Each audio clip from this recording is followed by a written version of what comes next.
പറഞ്ഞോളൂ എൻ്റെ കൈൻ്റെ ഇവിടുന്ന് ആരോ ഒരാൾ ഇങ്ങനെ ഈ നഖം ഉണ്ടല്ലോ, ഈ നഖം കൊണ്ട് ഇങ്ങനെ ഒരസാണെന്ന് പറഞ്ഞു. ഞാനും എൻ്റെ ഫ്രണ്ടും ബസ്സിൽ പോയപ്പം നടന്നൊരു കഥ പറയട്ടെ. അതിന് മുമ്പ് ഒരു വീഡിയോ കാണാം. വീഡിയോ കണ്ടതിന് ശേഷം കഥ പറയാം. ഓക്കെ, അപ്പോൾ വീഡിയോ കണ്ടല്ലോ.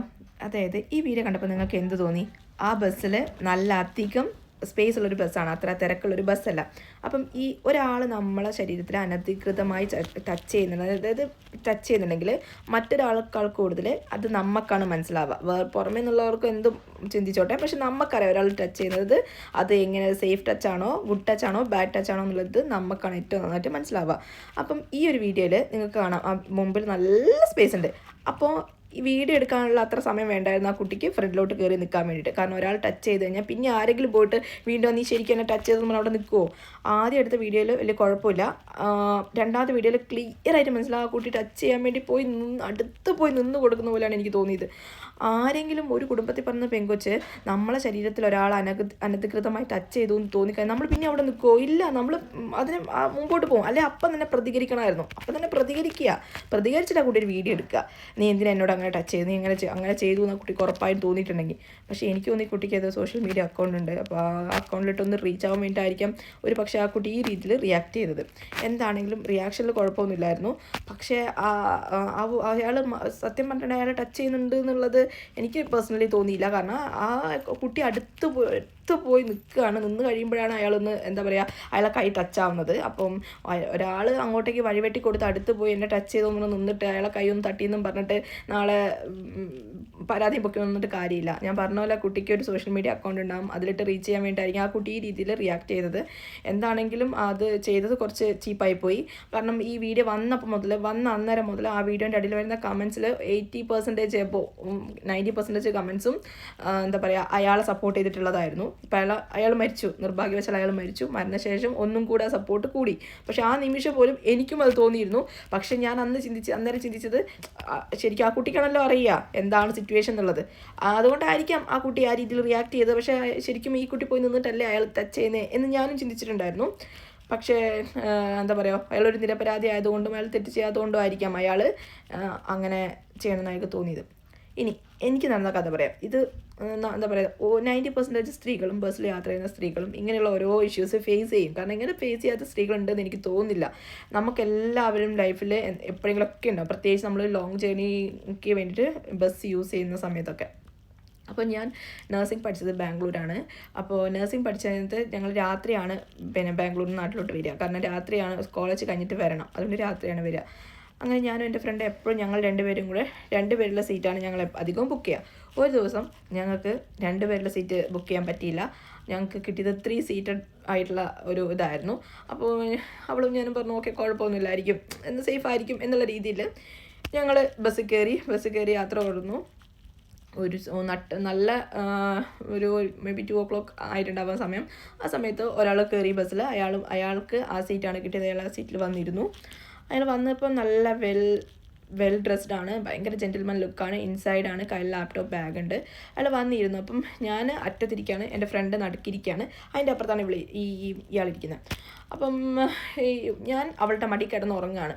പെട്ടെന്ന് നല്ല ഉറക്കത്തിൽ ഇവൾ എന്നെ വിളിച്ചിട്ട് ഇവൾ എന്നോട് ചോദിച്ചു എടി നീ എൻ്റെ കയ്യിൽ ടച്ച് ചെയ്തു എന്ന്. അപ്പം ഞാൻ പറഞ്ഞു ഇല്ലല്ലോ ഞാൻ എൻ്റെ കയ്യിൽ ടച്ച് ചെയ്തില്ല. അവൾ എന്നോട് പറഞ്ഞു എടി എൻ്റെ വേറെ ഒന്നും ചെയ്യുന്നു, ഞാൻ എന്താ പറ്റുന്നത്. അപ്പോൾ അവളോട് പറഞ്ഞു എൻ്റെ കൈൻ്റെ ഇവിടുന്ന് ആരോ ഒരാൾ ഇങ്ങനെ ഈ നഖം ഉണ്ടല്ലോ, ഈ നഖം കൊണ്ട് ഇങ്ങനെ ഒരസാണെന്ന് പറഞ്ഞു. അപ്പോൾ ഞാൻ പറഞ്ഞു അവളടുത്ത് ഇല്ലടി നിനക്ക് തോന്നിയത് അയാൾ എന്താണ്. അതിൻ്റെ ഇടയ്ക്ക് അയാൾ ഫോൺ വിളിച്ചിട്ട് അമ്മ ദ വേ എന്നൊക്കെ പറഞ്ഞാൽ ഭയങ്കര ഇംഗ്ലീഷ്. അപ്പോൾ ഞാൻ പറഞ്ഞു എടി അയാൾ ഡീസൻ്റ് ആണ്, നിനക്ക് തോന്നിയതാ, ചിലപ്പോൾ തോന്നിയതാക്കി അറിയാണ്ട് അങ്ങനെ തട്ടിപ്പോയതായിരിക്കും എന്ന് പറഞ്ഞ് ഞങ്ങൾ ഇതാക്കി. അപ്പോൾ അവൾ ഉറങ്ങിയില്ല, ഞാൻ പിന്നെ അവളെ മടി കിടന്നുറങ്ങി. പക്ഷെ കുറച്ച് കഴിഞ്ഞപ്പോൾ വീണ്ടും അവൾ എന്നെ വിളിച്ച് എണീപ്പിച്ചു. അവൾ എന്നോട് പറഞ്ഞു ഇല്ലടി ശരിക്കും അയാൾ എൻ്റെ കയ്യിൽ ഇങ്ങനെ നഖത്തിൻ്റെ ഈ പുറകം ഭാഗം കൊണ്ട് ഇങ്ങനെ ആക്കുന്നുണ്ടെന്ന് പറഞ്ഞു. അപ്പം ഞങ്ങൾ രണ്ടുപേരും അന്ന് അറിയാമല്ലോ ഇത് നടക്കുന്നത് 2008. അപ്പം ഞങ്ങളതിൽ ഇങ്ങനത്തെ ഫോണോ കാര്യങ്ങളൊന്നുമില്ല, സാധാ നമ്മളെ പണ്ടത്തെ നോക്കിയ പാമ്പ് ഒഴുകുന്ന ഫോണാണുള്ളത്. അപ്പം ഞാൻ അവളോട് ചോദിച്ചു ഇപ്പം എന്ത് ചെയ്യും, നമ്മൾ എന്താ ചെയ്യുക, എങ്ങനെ റിയാക്ട് ചെയ്യും. അപ്പം ഞങ്ങൾക്ക് രണ്ടുപേർക്കും പേടി, ഒച്ച ഉണ്ടാക്കാനോ ഷൗട്ട് ചെയ്യാനോ ഒക്കെ ഞങ്ങൾക്ക് പേടി. അപ്പോൾ അവൾ പറഞ്ഞു നമ്മൾ പറഞ്ഞു നമുക്ക് കണ്ടക്ടറോട് പറഞ്ഞാലോ എന്ന് ചോദിച്ചു. അപ്പം നോക്കുമ്പോൾ കണ്ടക്ടർ ഏറ്റവും ഫ്രണ്ടിലിരുന്ന് ഉറങ്ങുക, അയാൾ പുറകിലോട്ട് വരുന്നില്ല. വന്നാൽ ഒരു പക്ഷേ ഞങ്ങൾ പറഞ്ഞിട്ടുണ്ടാവുമായിരുന്നു. അപ്പം ഇയാളാണെങ്കിൽ ഞങ്ങൾ രണ്ടുപേരും എണീറ്റ് വർത്തമാനം പറയാൻ തുടങ്ങിയപ്പോഴത്തേക്കും ഭയങ്കര മാന്യൻ, ഒരു കുഴപ്പമില്ലാത്ത ഒന്നും അറിയാത്ത പോലെ കിടന്ന് നല്ല ഉറക്കവും.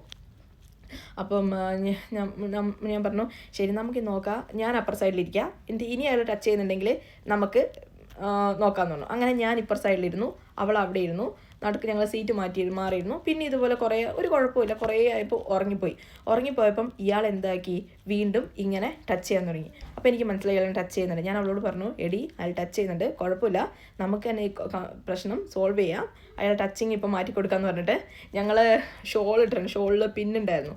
അപ്പം ഞാൻ അവളോട് പറഞ്ഞു എടി ഷോളിലെ പിന്ന് ഉരുത്താൻ, ഞാൻ ഊരിൻ്റെ ലെവന് മനസ്സിലാവും, നീ ഊരി എൻ്റെ കൈ തരാൻ പറഞ്ഞു. അങ്ങനെ അവൾ പിന്ന് ഊരി എൻ്റെ കൈ തന്നു. ഞാൻ പിന്നെ ഇങ്ങനെ നല്ല രീതിയിൽ വളച്ചിങ്ങനെ കൈ പിടിച്ചു. എന്നിട്ട് ഞാനിങ്ങനെ ഒന്നും അറിയാത്ത പോലെ രണ്ടുപേരും എനിക്ക് ഉറപ്പായിരുന്നു കുറച്ച് നേരം കഴിയുമ്പോൾ വീണ്ടും വേറെ ഒന്നും ചെയ്യുന്നില്ല കേട്ടോ. ഇയാൾ ഈ നഖത്തിൻ്റെ ഈ ഭാഗം കൊണ്ട് ഇങ്ങനെ വരസുക, എന്ത് സുഖമാണ് അതിൽ നിന്ന് കിട്ടുന്നതെന്ന് അറിയില്ല. അപ്പം പിന്നെ നല്ല രീതിയിൽ ഇങ്ങനെ നീട്ടി പിടിച്ചു. അങ്ങനെ പിടിച്ചു കഴിഞ്ഞിട്ട് ഇയാൾ വീണ്ടും ടച്ച് ചെയ്യാൻ തുടങ്ങിയത് ഒറ്റ കുത്താൻ കിട്ടുമായിരുന്നു. എന്ന് പറഞ്ഞു. അപ്പം ഞങ്ങൾ ചോദിച്ചു അയ്യോ എന്തേ പറ്റിയോ അന്നും അറിയാത്തല്ല. ഞങ്ങൾ അങ്ങോട്ട് റിയാക്ട് ചെയ്തു, എന്തേ പറ്റിയോ എന്ന് ചോദിച്ചു. ഇല്ല ഒന്നുമില്ല എന്ന് പറഞ്ഞു. അതോടെ അയാൾ ആ സെക്കൻഡ് കൊണ്ട് ആ സീറ്റ് എണീറ്റ് അതിൻ്റെ പുറകിൽ വേറൊരു സീറ്റ് ഉണ്ടായിരുന്നു, സീറ്റിലോട്ട് മാറിപ്പോയി. അയാളുടെ സൂക്കേട് അവിടെ തീർന്നു. അപ്പം ഞങ്ങൾ പറഞ്ഞു ഇനിയിപ്പോൾ പറഞ്ഞൊരു ഇഷ്യൂ ഉണ്ടാക്കണ്ട, വിട്ട് കളയാം, അയാൾക്ക് വേണ്ട, അയാൾ സീറ്റ് മാറിപ്പോൾ അയാൾക്ക് വേണ്ട അയാൾക്ക് കിട്ടുകയും ചെയ്തു.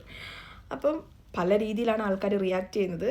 അപ്പോൾ പെൺകുട്ടികളോടാണ് പറയുന്നത്, നിങ്ങൾ ഇപ്പോൾ ഇങ്ങനെ ഒരാൾ ബാഡായി ടച്ച് ചെയ്യാൻ തോന്നിയിട്ടുണ്ടെങ്കിൽ പിന്നെ അവിടെ ഇരുന്നിട്ട് അവർക്ക് ആ ടച്ച് ചെയ്യാനുള്ള അവസരം ഉണ്ടാക്കിയത് അപ്പം തന്നെ റിയാക്ട് ചെയ്യുക, വല്ല പിന്നോ എന്തെങ്കിലും ചെയ്ത് അപ്പം തന്നെ അതിനുള്ള ആവശ്യത്തിനുള്ള അയാൾക്ക് കൊടുത്തതിന് ശേഷം എന്ത് ചെയ്യുക, നിങ്ങൾക്ക് റിയാക്ട് ചെയ്യുന്നവർക്ക് റിയാക്ട് ചെയ്യുക. അന്നൊക്കെ ഞങ്ങൾക്ക് പേടിയായിരുന്നു. പക്ഷേ ഇപ്പോഴത്തെ കുട്ടികൾ കുറച്ചുകൂടി അഡ്വാൻസ്ഡ് ആണ്, ഫോണുണ്ട്, കാര്യങ്ങളുണ്ട്, പെട്ടെന്ന് തന്നെ റിയാക്ഷൻ നടക്കുന്നുണ്ട്.